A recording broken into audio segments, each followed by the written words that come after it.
मैं डॉक्टर ममता सिंगल। बच्चों, आज मैं जो आपको टॉपिक पढ़ाऊंगी उस टॉपिक का नाम है ग्रामीण शक्ति संरचना, रूरल पावर स्ट्रक्चर। भारत में ग्रामीण समुदाय में अत्यंत प्राचीन काल से ही सामाजिक शक्ति के आधार पर व्यक्ति की परिस्थिति का निर्धारण होता रहा है। सामाजिक शक्ति के निर्धारण में प्राचीन काल में प्रदत्त परिस्थितियों को महत्व दिया जाता था, न कि अर्जित परिस्थिति को। भारत में ग्रामीण शक्ति संरचना का हाल ही में कई समाजशास्त्रियों ने अध्ययन किया, जिससे इस विषय को समझने में बहुत सहायता मिली। और शक्ति संरचना के प्रतिमान को समझने के लिए इसमें प्रयुक्त शक्ति शब्द का विपार समझना होगा। शक्ति की अवधारणा। सामान्य शब्दों में शक्ति का अर्थ किसी व्यक्ति या समूह के उस दबाव से समझा जाता है जो अन्य व्यक्ति और समूह पर स्पष्ट होता है, परंतु एक अवधारणा के रूप में शक्ति का संबंध एक विशेष परिस्थिति या उससे संबंधित भूमिका के निर्वाह से है।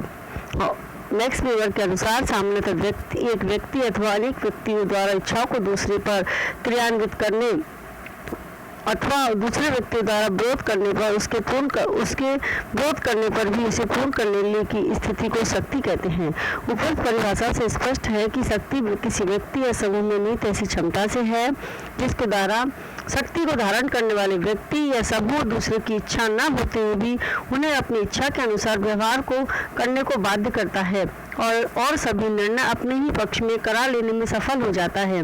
इस संदर्भ में यह महत्वपूर्ण है कि प्रत्येक समाज में कुछ व्यक्ति या समूह अपनी कुछ विशेष योग्यताओं के कारण इतनी शक्ति प्राप्त कर लेते हैं कि वे उसका कभी भी प्रभावपूर्ण ढंग से उपयोग कर सकते हैं।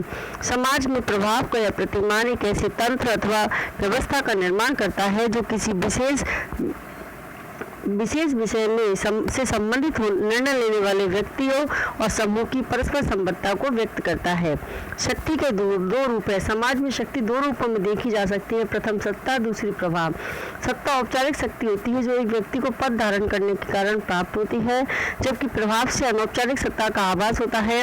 उदाहरण के लिए जिलाधीश को जो अधिकार व शक्ति प्राप्त है वह उसके पद धारण करने के कारण है, अतः हम जिलाधीश की शक्ति को सत्ता कहेंगे। जबकि गांव में दयालु, मिलनसार, धार्मिक प्रवृत्ति के वयोवृत्त प्रवृत्ति को जो शक्ति प्राप्त है वह अनौपचारिक है और वह उसका प्रभाव कहलाएगा।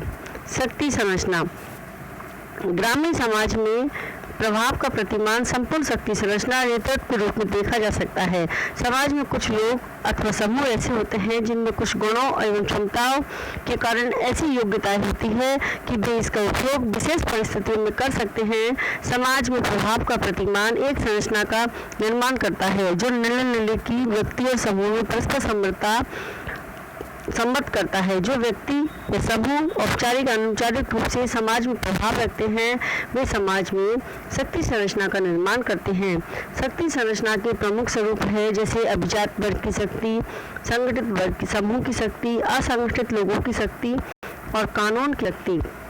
प्रत्येक समाज और समुदाय के कुछ लोग ऐसे होते हैं जो प्रभावशाली और शक्तिशाली होते हैं और वे सामूहिक निर्णय लेने में महत्वपूर्ण भूमिका निभाते हैं। शक्ति धारण करने वाले ऐसे लोगों और समूह परस्पर संबंधित होते हैं और समाज में शक्ति संरचना का निर्माण करते हैं। ग्रामीण भारत में परंपरागत शक्ति संरचना। परंपरागत ग्रामीण भारत में शक्ति संरचना के तीन आधार थे: जमींदारी प्रथा, ग्राम पंचायत, जाति पंचायत। एक तरफ जमींदारी प्रथा समुदाय के लोगों की भौतिक, आर्थिक हितों एवं आकांक्षाओं की प्रतिनिधि थी, तो दूसरी ओर ग्राम पंचायत, जाति पंचायत एक ग्रामीण राजनीति की सामाजिक विशेषताओं की प्रतीक थी। जमींदारी प्रथा के उन्मूलन से पूर्व गांवों में शक्ति व्यवस्था को निर्धारित करने में जमींदारी व्यवस्था, ग्राम पंचायत, जाति पंचायत की संस्थाएं महत्वपूर्ण भूमिकाएं निभाती थी। कोई भी आर्थिक, राजनीतिक, सामाजिक, सांस्कृतिक विवाह इन तीनों संस्थाओं द्वारा निपटाए जाते थे। इसका आशय यह नहीं है कि इन तीनों के अतिरिक्त गांव में शक्ति के अन्य कोई स्रोत नहीं थे। पुरोहित प्रथा, परंपरा एवं जनरीति भी गांवों में शक्ति के स्रोत थे। भारतीय ग्रामों में परंपरागत शक्ति संरचना के मुख्य आधार। डॉक्टर योगेंद्र सिंह ने अपने अध्ययन परंपरागत भारतीय ग्रामों में शक्ति संरचना के तीन आधार बताए हैं: जमींदारी प्रथा, ग्राम पंचायत एवं जाति पंचायत। फर्स्ट है जमींदारी प्रथा और शक्ति संरचना। जमींदारी प्रथा गांवों की शक्ति संरचना के बीच संबंध संपत्ति और भूमि संबंधी अधिकारों से घनिष्ठ रूप से संबद्ध थे। जमींदारी प्रथा से पूर्व गांवों में प्रचलित भू स्वामित्व के तरीकों पर विभिन्न विद्वानों ने असहमति पाई जाती है। यथा हैंडीमैन की मान्यता है कि प्राचीन समय में पितृसत्तात्मक परिवार प्रचलित थे। परिवार का मुखिया सब परिवार कृषि कार्य करता था और भूमि पर सामूहिक अधिकार की प्रथा प्रचलित थी। मुखर्जी वाल्टेकर ने हैंडीमैन के विचारों से असहमति प्रकट की। बेडेन पावेल के अनुसार प्रजातीय आवागमन के परिणाम स्वरूप भू स्वामित्व के अधिकारों में परिवर्तन होता रहा। आर्यों से पहले रेतवाड़ी प्रथा थी जो अब दक्षिण भारत में पाई जाती है। आर्यों ने भूमि पर गांव के सामूहिक स्वामित्व की प्रथा प्रारंभ की। पावेल का मत है कि भूमि पर स्वामित्व दो प्रकार से पैदा होता है। एक तो भूमि पर जो व्यक्ति श्रम करता है और उसे कृषि योग बनाता है, उस पर उसका अधिकार हो जाता है। दूसरा, भूमि पर अधिकार विजय के कारण पैदा होता है। उत्तरी भारत में भूमि का अधिकार एक गोत्र द्वारा भूमि जोत लेने के कारण प्राप्त हुआ या राजा द्वारा भूमि देने के कारण हुआ। भूमि के स्वामित्व के आधार पर उत्तरी भारत में दो प्रकार के गांव मिलते हैं, तालुकेदारी या जमींदारी प्रथा वाले गांव। जिन गांवों में जमींदारी या तालुकेदारी प्रथा प्रचलित थी, वहां गांव की सारी भूमि पर जमींदार तालुकेदारों का अधिकार था। गांव के दूसरे लोग उनकी प्रजा या रैयत कहलाते थे, जिन्हें केवल खेती करने का अधिकार था। जमीन पर खेती करने के बदले लोग जमींदारों को लगान देते थे। गांव के सार्वजनिक स्थल जैसे बाग, बगीचे, तालाब, चरागाह आदि पर जमींदारों का अधिकार होता था। इनका उपयोग करने वाले को भी जमींदार को लगान या मुआवजे के रूप में नगद या वस्तु देनी होती थी। व्यापारी, दस्तकारी एवं सेवा करने वाली जातियां मुआवजे का भुगतान उपसार के रूप में करती थी। जमींदारों को अपनी रैयत पर अनेक न्यायिक अधिकार प्राप्त थे। जमींदारी प्रथा ने अनेक आर्थिक, सामाजिक, राजनीतिक, न्यायिक अधिकारों को जन्म दिया। इन अधिकारों में कानून का कोई हस्तक्षेप नहीं था। जमींदारी गांव का मुखिया होता था। वे अपनी कचहरी लगाते, कागजों का लेखा जोखा लिखते, न्याय करते और अपराधियों को दंडित करते। जाति पंचायत के बाद वे भी सभी प्रकार के व्यवहारिक मामलों में कानून एवं नियमों के प्रतीक एवं संरक्षक थे। इस प्रकार जमींदारी प्रथा ने गांवों में एक विशिष्ट शक्ति संरचना को जन्म दिया। संयुक्त जमींदारी प्रथा वाले गांव। सामूहिक जमींदारी प्रथा वाले गांव में वहां सभी भूमिदारों थोकों में बटी हुई थी। एक थोक का एक लंबरदार होता था जो शक्ति को एक स्वतंत्र इकाई थी।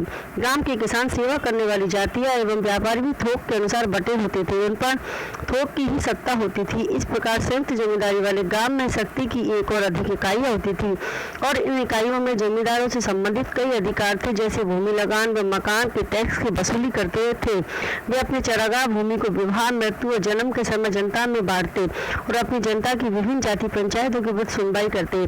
ऐसे गांवों में शक्ति धारण करने वाले की एक संस्था होती थी, जिसमें भूस्वामी और परिवार के वयोवृद्ध व्यक्ति, निम्न जाति का सेवक व्यक्ति, पटवारी, चौकीदार तथा गांव का पुलिस मुखिया आदि होते थे। ग्राम पंचायत और शक्ति संरचना। ग्राम पंचायतों का संगठन भी जमींदारी प्रथा के अनुसार विभिन्न गांवों में अलग अलग प्रकार का था। पंजाब और दक्षिण भारत में गांवों में एक परंपरागत पंचायत होती थी, जिसके अधिकार क्या होंगे, सदस्य कौन होंगे, यह लगभग तय था। ग्राम पंचायत में विभिन्न थोकों के लंबरदार, तालुकादारों से ठेकेदार, विभिन्न जाति पंचायतों के वयोवृद्ध व्यक्ति आदि होते थे। सैद्धांतिक रूप से ग्राम पंचायतें ग्रामीण शक्ति संरचना में सर्वोच्च स्थान रखती थी। जाति पंचायत और शक्ति संरचना। संपूर्ण भारतीय व्यवस्था में जाति पंचायतें शक्ति का महत्वपूर्ण स्रोत थी। जाति पंचायतों ने ही जाति व्यवस्था को सुरक्षा प्रदान की। जाति पंचायतों में मुखिया, पंचायत कर्मचारी, पंचायत की कार्यकारिणी के सदस्य यथा संदेशवाहक आदि होते थे, जो सभी निम्न और बीच की जातियों में वंशानुगत होते थे। इन जाति पंचायतों का प्रभाव अपने गांव तक सीमित न होकर आसपास के कई गांवों तक फैला होता था। जाति पंचायतें कई कार्य करती थी, जिसमें से प्रमुख है विवाह का क्षेत्र व नियम तय करना, नियमों का उल्लंघन करने वालों को दंड देना तथा विरोधी जातीय समूह से जाति की निष्ठा और हितों की रक्षा करना आदि। उपरोक्त विवेचन से स्पष्ट है कि परंपरागत ग्रामीण शक्ति संरचना का निर्माण कुछ सीमित लोगों से ही होता रहा था। यद्यपि ग्राम पंचायतों के माध्यम से शक्ति के विकेंद्रीकरण का प्रयास किया गया, लेकिन स्वतंत्रता से पहले तक ग्राम पंचायतें वैवाहिक रूप से जमींदारों की हित साधना का ही माध्यम थी। उनमें स्वतंत्र रूप से निर्णय लेने की क्षमता नहीं थी। जाति पंचायत की मुखिया भी जमींदारों की इच्छाओं के अनुरूप ही निर्णय किया करते थे। परंपरागत शक्ति संरचना की प्रमुख विशेषताएं। फर्स्ट है आनुवांशिक स्वरूप। ग्रामीण शक्ति संरचना जिन व्यक्ति और समूह से संबद्ध थी उनकी शक्ति का स्वरूप मुख्यतः आनुवांशिक था। इस शक्ति का संचरण केवल जमींदार से उसके पुत्र को ही नहीं होता था, बल्कि ग्राम पंचायत तथा जाति पंचायत के मुखिया का पद भी प्रत्यक्ष अप्रत्यक्ष रूप से आनुवांशिक ही था। निरंकुशता, यह शक्ति संरचना की निरंकुशता की विशेषता से युक्त थी। इसका आशय है कि जिस व्यक्ति को भी अपने समूह में विशेष परिस्थिति प्राप्त होती थी, वह उसका प्रयोग किए बिना किसी बाधा की स्वतंत्रता पूर्वक अपने हितों को सुरक्षित रखने के लिए करता था। इस तरह शक्ति संरचना में समूह कल्याण का अधिक महत्व नहीं था। जातीय संस्तरण का प्रभाव। परंपरागत ग्रामीण शक्ति संरचना में जाति संस्तरण का प्रभाव स्पष्ट रूप से विद्यमान रहा। साधारणतः निम्न जाति के लोगों को शक्ति संरचना में कभी भी महत्वपूर्ण स्थान प्राप्त नहीं था।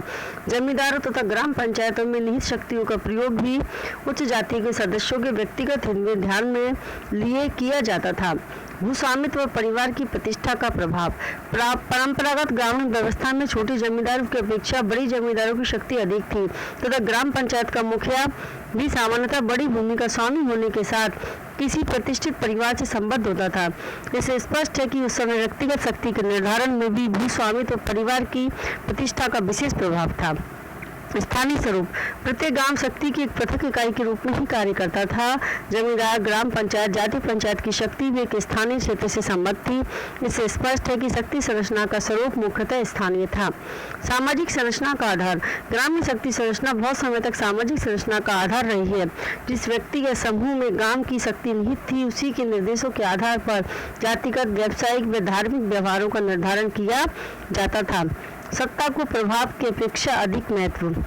परंपरागत ग्रामीण शक्ति संरचना में सत्ता का तत्प्रभाव की अपेक्षा अधिक महत्वपूर्ण था। इसका तात्पर्य यह है कि व्यक्ति की शक्ति को उसके प्रदत्त अधिकारों से संबद्ध थी। यद्यपि नैतिक, चारित्रिक और सामाजिक आधार पर शक्ति रखने वाले व्यक्तियों का ग्रामीणों पर कोई आंतरिक प्रभाव नहीं होता था। इस कारण से ही भारत में स्वतंत्रता प्राप्ति के बाद जैसे ही शक्ति संपन्न लोगों की वैधानिक और प्रथागत सत्ता समाप्त हुई, सामान्य ग्रामीणों पर उनका प्रभाव तेजी से समाप्त होने लगा। बच्चों, इस प्रकार हमने इस चैप्टर में पढ़ा कि परंपरागत ग्रामीण शक्ति संरचना के परंपरागत आधार कौन से थे, जिसमें जमींदारी व्यवस्था, जाति पंचायत और ग्राम पंचायत है। और परंपरागत ग्राम की शक्ति संरचना की जो विशेषताएं हैं उसमें है आनुवांशिक स्वरूप था, उसमें निरंकुश सत्ता थी, जाति संस्तरण का प्रभाव था, भूस्वामित्व और परिवार की प्रतिष्ठा का प्रभाव, स्थानीय स्वरूप, सामाजिक संरचना का आधार और सत्ता के प्रभाव को अपेक्षाकृत अधिक महत्व देना। इस प्रकार आपसे यह प्रश्न पूछा जा सकता है कि परंपरागत ग्रामीण भारत की शक्ति संरचना की प्रकृति के बारे में समझाइए।